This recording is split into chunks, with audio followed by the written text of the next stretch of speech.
Ay mga lodi. So yan yung tamang paglatag ng mga piping natin sa electrical mga lods yan. So makikita nyo nasa ibabaw yan ng mga rebar. Ay mga lods, nasa ibabaw yan. Then sa ilalim yan may plastic. Then sa ilalim graba. So yan yung tamang proseso ng so hindi tayo naglalagay ng pipe sa ilalim ng rebar. Iba kasi hindi naglalagay ng plastic. So dapat may plastic yan para hindi umahalo yung semento dun sa graba or dun sa lupa.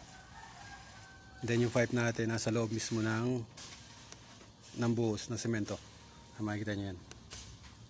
Ayan, so sinisemento na yan dun. Ay mga lads. So ganyan yung tamang paglatag ng pipe sa ibabaw kayo ng rebar. Ayan. Nasa ibabaw yung mga yan.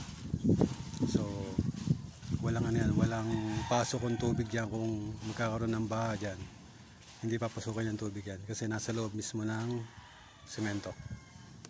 Ay mga lads. So yan yung isang yan.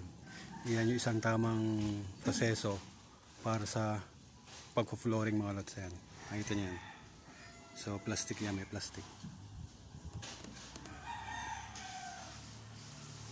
Panel natin yon, panel. Ay mga outlet, then may mga AC yan. Sa kabila ganun din. Ito pa isang panel mga panel din yan. Then dun sa kabila doon may panel pang isa rin doon. Yan dito sa side na ito mga lods. So pagtapos sa flooringan yan, lalagyan ng slab yan sa ibabaw. So inuna yung flooring para pagtukod ng slab hindi delikado yung mga tukod mga lods. May itukod dito sa semento. So yan yung ginawa nilang una para mas matibay yung tukod dun sa magiging sa magiging slab. Ayan mga lodi.